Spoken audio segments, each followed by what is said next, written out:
Hayronman. Nima foyda bor bu zo'rmondalardan bir tini yeydi, ichadi, vaqtim ketyapti, boshqa ketyapti. Tug'maydi ham bu hayronman. Nima uchun o'xshadi buni hayronman odamlar? Nimasiga qiziqadi hayronman? Nima deb o'yladingizlar? Haqiqatan ham quyonchilikdan foyda bormi? Buni sizlarga ko'rsataman. Ketdik. Mana ko'rib turibsizlar, belgiyskiy flander.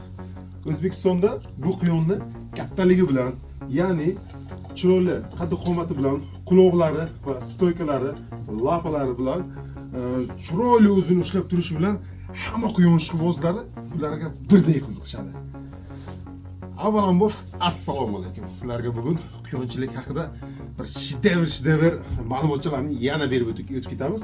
Chunki kommentariyalarda har xil savollar kelyapti. Quyonimiz olib boramiz, tug'maydi, qochmaydi, valo battar u yoq bu yoq. Birinchi elementarniy savollarga javob beramiz. Quyonlarni ko'paytirish jarayoniga tayyorlash.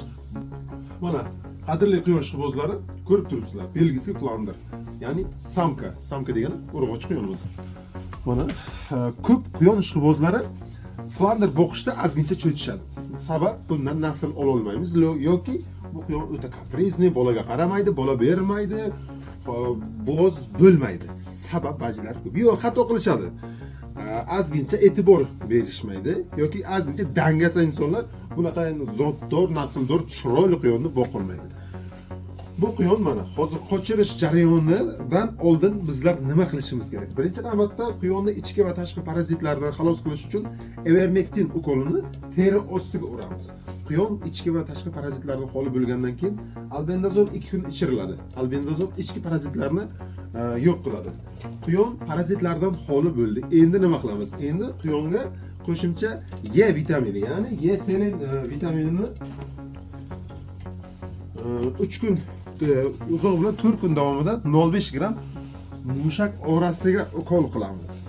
Tabiiy ravishda biz quyonni tabiatga qo'yib o'rmadik, qafasda boqyapmiz. Quyon o'ziga kerakli bo'lgan vitaminlarni yeb oziqalanmayapti, bizni katagimizda boqilyapti. Demak, biz bunga bu vitaminni berishimiz kerak. Chunki biz buni qafasda boqyapmiz. Bu o'zi tabiatda yugurib yurib o'zi xohlagan narsani yemayapti. Biz insonlar endi bularni sun'iy ravishda vitaminlar bilan ta'minlab berishimiz kerak. E vitamini bilan quyon 5 kun yoki 4 kun sug'uriladi, ya'ni ukol qilinadi, inyeksiya qilinadi. Keyin bu vitaminning foydalari quyonning o'sishi, jinsiy rivojlanishi, bachadon, ayol quyonlarda, erkak quyonlarda esa urug'don rivojlanishi va hokazo. Bitta gaplar aytganda foydasi bor og'aynilar. Keyin ikkinchisi, oxirida misol uchun 5 kunlik yesilin ukoli bo'lgandan keyin gamavit. Hamma biladigan quyonchilarning eng ko'p ishlatadigan vitamin. Bundan 7 kilo plus quyonlarda qo'rqmasdan 1 gram urib yursa bo'ladi. Foydasi bor, zarari yo'q. 3 kun ketma-ket uriladi. 1 kun yeselinni 5 kun ketma-ketlikda urib bo'lgandan keyin 1 kun yoki 3 kun dam beriladi.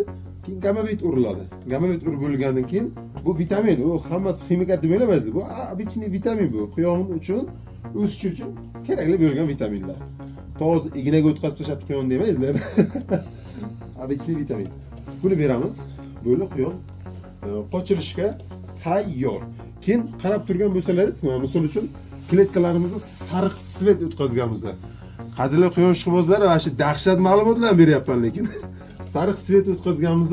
Buni ham tajribamizda ko'rganmiz. Sariq svet quyonlarni kuyukishni rag'batlantiradi. Plyusini ko'rganman. Men o'zimni tajribamda ko'rganman. Buni Xikol boqadilar Toshkentdan Leyla opamizning videolarida o'sha sariq svetni foydalarini sezganman deganlar uchun men ham shu tajribani qilib ko'rdim. Foydasi zo'r. Buni qilib ana endi nima bo'ladi? Quyon jonivorni shunday boshqa erkak quyonni, ya'ni sames flander quyonni olib boramiz. Qisqa muddatlar ichida bitta ko'zingizni ochib yumganingizcha quyon janovorlar ishni bitkazadilar. Va tamom. Ma'lumotimiz hammaga manfaatli bo'ladi degan umiddamiz. Yana podpiska, like va hokazo. Agar fikrlar bo'lsa kommentariyaga yozasizlar, hatto kamchiliklar bo'lsa uni ham yozasizlar. Hammasini muhokama qilamiz kommentariyada. Salomat bo'lasizlar.